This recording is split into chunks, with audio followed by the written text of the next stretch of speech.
और मेरे भाइयों, क्या हाल चाल है यार। अब ऐसा ही दिखता है तुम्हारा भाई। हाँ, अब काम चला लो यही है। क्या ही कर सकते हैं इसके लिए। और आज फेस रिवील क्यों कर रहा हूँ मैं? मतलब ये क्वेश्चन आपके दिमाग में आया होगा कि एकदम से 3 महीने के लिए लड़का गायब हो गया था, ना ही चैनल पे वीडियो डाल रहा था, ना ही दूसरे चैनल पे स्ट्रीम कर रहा था, डिस्कॉर्ड से गायब, इंस्टा से गायब, कहाँ चले गया था ये लड़का?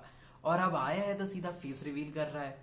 तो आई थिंक मैंने 6 नवंबर से कोई भी वीडियो नहीं डाली अपने चैनल पे। मैं कंप्लीटली कह सकते हो कि ऑफलाइन था, है ना। किसी भी तरीके का कोई भी मैंने वीडियो नहीं डाला, स्ट्रीम नहीं करा, डिस्कॉर्ड पे बिल्कुल भी मैं रहा नहीं ऑलमोस्ट 3 महीने तक। और इंस्टा की तो बात ही मत करो, उस पर तो वैसे भी मैं गायब ही रहता हूँ। तो मैं कहाँ था?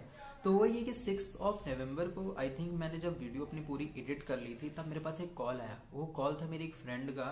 और असल में वो बहुत दिन से बीमार चल रहा था, करीब 1 महीना से बीमार चल रहा था, उसे खांसी आ रही थी। तो उसका कॉल आया है कि वो एक हॉस्पिटल आया हुआ है और मैं उससे आके मिल लूँ। अब कमाल की बात ये कि हॉस्पिटल मेरे घर के बहुत करीब था। तो मैंने कहा चलो चलते हैं, उससे मिल लेते हैं। और खांसी वगैरह आ रही थी और वो कोविड का टाइम था, तो आई वॉज थिंकिंग कि शायद वो डर रहा होगा अकेले जाने में हॉस्पिटल। तो मैंने कहा चलो मिल भी लेंगे और थोड़ा उसको सपोर्ट भी दे देंगे। तो मैं वहाँ गया हॉस्पिटल, तो वो एक जूस कॉर्नर पे खड़ा था।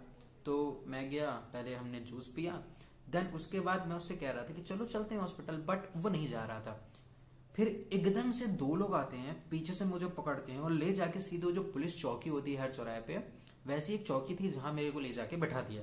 मेरे दोनों फोन्स मेरे से ले लिए, मेरे रूम के की ले ली और मेरे से बोला, तू हैकर है ना, तूने चैनल हैक करे? मैंने कहा अरे किसके चैनल मैंने हैक कर लिए, मैं तो खुद यूट्यूबर हूँ। तो उन्होंने कहा तूने जी गुरु जी और ग्लिच चैनल को हैक कर लिया है, वो एक बच्चे का है और तू हैक करके उसको यूज कर रहा है। आई वाज लाइक क्या कह रहे हैं ये लोग? बिकॉज 2016 में वो चैनल मैंने खुद बनाया अपने नाम से, मतलब जो ईमेल यूज हुई थी। बैटरी लो हो गई यार, क्या ही कर सकते हैं। तो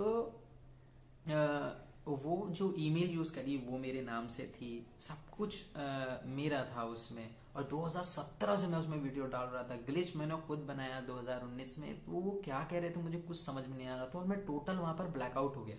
बिकॉज यार मैंने कभी एक्सपेक्ट नहीं कर रहा था कि बीच चौराहे पे मेरे साथ ऐसा कुछ कभी होगा। क्योंकि भाई अपने ने कुछ वैसा कभी गलत किया ही नहीं, ना ही कभी गलत सोचा। मतलब मैं ये सब चक्करों में कभी रहता नहीं हूँ। मेरी अगर लड़ाई भी होती है ना किसी से, भले ही गलती उसकी हो, बट अगर मैं कुछ ज्यादा कह जाता हूँ तो मैं जाकर खुद उसे सॉरी बोलता हूँ।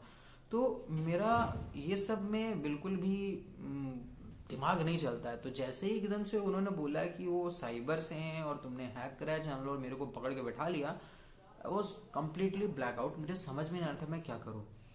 फिर उसके बाद ले गए मेरे को, मतलब वो थाना वगैरह ले गए और वहाँ मेरे को बोला कि वो मेरे को महाराष्ट्र ले जाएंगे। तो मेरे को, मैं रहता हूँ यूपी लखनऊ में, और यहाँ से मेरे को महाराष्ट्र ले जाया गया क्योंकि वहाँ पर एक बच्चे ने मेरे अगेंस्ट कंप्लेन कह लो, एफआईआर कह लो, वो करी थी। असल में उस बच्चे के बिहाफ से उसकी मदर ने कंप्लेन करी थी कि जी गुरु जी चैनल, ग्लिच और इंस्टा उस बच्चे का है और मैंने उसको हैक कर लिया है और मैं उनको यूज कर रहा हूँ। और उनसे जो यूट्यूब वॉलेट के थ्रू बेनिफिट्स आते हैं, मतलब जो पैसे आते हैं, वो मैं अपने अकाउंट में ले रहा हूँ। अब यूट्यूब वॉलेट नाम की चिड़िया मैंने पहली बार सुनी थी, बिकॉज यूट्यूब वॉलेट कुछ होता नहीं है। हम लोग को सारा पैसा एडसेंस के थ्रू आता है, आपको भी पता होगा। जो भी यूट्यूब के बारे में थोड़ा बहुत जानता है उसे पता होता है पैसे एडसेंस से आते हैं। आप वेबसाइट बनाओगे, ऐप बनाओगे, सब कुछ एडसेंस से ही पैसा आता है। तो मेरे को महाराष्ट्र ले जाया गया। अब फिर हुआ ये कि मेरी फैमिली को आई थिंक प्रॉपर इन्फॉर्मेशन नहीं हो पाई थी, तो वो तो बहुत ज़्यादा परेशान थे। मतलब क्या ही बताऊँ, मुझे पता नहीं था क्योंकि मैं जब महाराष्ट्र चला गया था मेरी ज़्यादा बातें नहीं हुई थी उनसे, 1-2 बार कॉल ही हुई थी थोड़ी देर की। तो मुझे नहीं पता था कि वो इतने परेशान होंगे। बट जब मैं घर वापस आया अराउंड 1 हफ्ते बाद, तब मेरे को पता चला कि भाई आफत आ चुकी थी घर में। तो फिलहाल मैं महाराष्ट्र में था और वहाँ पर, भाई पीछे लड़के बहुत चिल्ला रहे हैं, काम चला लो। तो मैं महाराष्ट्र गया, ले जाया गया मेरे यहाँ से। और वहाँ पर जो प्रॉपर प्रोसीजर होता है एक एफआईआर के बाद, वो हुआ।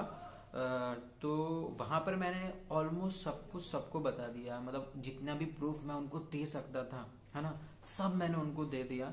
बट बात ये थी कि एफआईआर हुई थी तो लीगल एक्शन होना था जो होना था। भाई कितना चिल्लाएंगे ये। तो वो हुआ। और अब मामला जो है ये कोर्ट में है ना। तो अब मुझे कोर्ट में ये बात प्रूफ करनी है, क्योंकि पुलिस पुलिस के सामने भले ही मैंने अपने पॉइंट्स रखे हों, बट जजमेंट देना ये कोर्ट का काम है। तो अब ये मामला कोर्ट में है और वहां पर जाके मेरे को प्रूफ करना पड़ेगा कि जी गुरु जी यूट्यूब चैनल और ग्लिच यूट्यूब चैनल मेरे को बिलोंग करते हैं, मैं उनका ओनर हूँ। और ये मुझे प्रूफ करने में कोई प्रॉब्लम भी नहीं होगी क्योंकि मेरे पास सारे बैंक स्टेटमेंट हैं, सारे प्रूफ हैं, सारे डॉक्यूमेंट्स हैं, तो वहाँ कोई प्रॉब्लम की बात नहीं है। बस ये है कि एक लीगल प्रोसेस है तो इसमें टाइम लगेगा, तो उसके लिए वेट करना पड़ेगा। और आई थिंक जब तक ये चल रहा है कोर्ट केस, तब तक मैंने सोचा कि ये बेटर रहेगा कि अपन एक नया चैनल बनाते हैं जिसपे एटलीस्ट मैं आपको बता सकूं कि हुआ क्या और गेम प्ले को कंटिन्यू कर सकूं, मतलब जो मैं गेम प्लेज वगैरह डालता था उनको कंटिन्यू कर सकूं। तो सिनेरियो यही था कि मेरे साथ ऐसा हो गया था, तो इस वजह से मैं पूरी तरीके से वो हो गया था, कह सकते हो टूट सा गया था। अब ये जो मैंने आपको स्टोरी बताई है ये असल में बहुत ज़्यादा डाइल्यूट करके मैंने आपको बताई है, मैंने सब कुछ बताया भी नहीं जो मैंने झेला है, क्योंकि मैं बहुत ज़्यादा वो इमोशनल कार्ड खेलना पसंद नहीं करता हूँ। मुझे सिर्फ आपको इन्फो देनी थी तो वो मैंने दे दी, और ये चीज़ भी इस वजह से इंक्लूड कर रहा हूँ क्योंकि मैं 1 वीक में अपने घर वापस आ गया था, क्योंकि महाराष्ट्र गया था, ऑलमोस्ट दूसरा स्टेट था। लेकिन वहाँ से जब मैं लौटा हूँ तो आई वॉज टोटली, मतलब मेंटली मैं ब्रेक हो चुका था, डिप्रेस कह सको या फिर जो भी कह सो। तो ऑलमोस्ट 2 महीना तो मुझे कुछ समझ में नहीं आया हुआ मेरे साथ क्या। तो उसके बाद जब मेरे फ्रेंड्स, मेरी फैमिली ने मतलब बहुत ज़्यादा मेरे को इनकरेज करा, हिम्मत दिलाई, तब पिछले महीने मतलब इस महीने में मैंने हिम्मत जुटाई कि चलो फाइनली अब लोगों को बताता हूँ कि एग्जैक्टली मेरे साथ हुआ क्या था। तो जो हुआ है वो मैंने आपको बता दिया है, मैं बहुत ज़्यादा डिटेल में बिल्कुल भी नहीं जाऊँगा क्योंकि अभी ये प्रोसेस जो है ये कोर्ट में है ना। तो जब तक केस ख़त्म नहीं हो जाता आई डोंट थिंक कि बहुत ज़्यादा ओपन होना, बहुत ज़्यादा एक्स्ट्रा बातें करना ठीक है। बस इतना समझ लो कि तुम्हारा भाई अब इस नए चैनल पे एक नहीं मतलब अब वीडियो डालेगा। बाकी जब अपना चैनल कंप्लीटली मतलब एक बार मैं अपनी ओनरशिप जो इस पर क्लेम कर लूँगा, मतलब ये प्रूव हो जाएगा कि हाँ उस चैनल का ओनर मैं ही हूँ, मैं उसे चला रहा हूँ, जो कि प्रूव करने में आई डोंट थिंक कि कोई दिक्कत होनी चाहिए। वो भाई मेरा खाना आ गया था तो मेरे को लेने जाना पड़ा, मतलब टिफ़िन आता है मेरा। तो हम लोग बात कर रहे थे यही कि जब मैं अपनी ओनरशिप प्रूव कर दूंगा अपने दोनों चैनल पे, यानी कि जी गुरु जी और ग्लिच, तब हम उस पर वापसी करेंगे प्रॉपरली। बिकॉज यार आज मैं जो भी हूँ उन्हीं चैनल की वजह से हूँ, तो इतनी आसानी से उनको छोड़ नहीं सकते। तब तक के लिए एक नई शुरुआत है, होपफुली आप इस पर भी सपोर्ट दोगे मेरे को उसी तरह जैसे पहले दिया था। क्या ही कर सकते हैं बाकी, और जब कभी टाइम मिलेगा तो अच्छे से बताऊंगा कि एग्जैक्टली क्या क्या हुआ था और मैंने क्या क्या झेला और कैसे इन सब से उभरा हुआ। तो तब तक के लिए इतना ही। और नाम जानना है मेरा अगर, तो ऑलमोस्ट अब गेस कर लिया होगा अली नकवी ये मेरा नाम है। हाँ, और लखनऊ यूपी से हूँ मैं। एंड या और क्या बताना है, चेहरा हो गया, नाम हो गया, कहाँ रहता हूँ एग्जैक्टली, और क्या जानोगे बे। हाँ सिंगल हूँ ये जानना चाहते हो तो बस इतना ही वीडियो में। मिलते हैं अब कल जब कंटिन्यू करेंगे। और ये वीडियो जहाँ तक मतलब अपने फ्रेंड्स में फैला दो यार, ताकि लोगों को पता चले वापस आ गया कोई, फिर आंखें मेरी उधर चली गई चलो बंद करता वीडियो।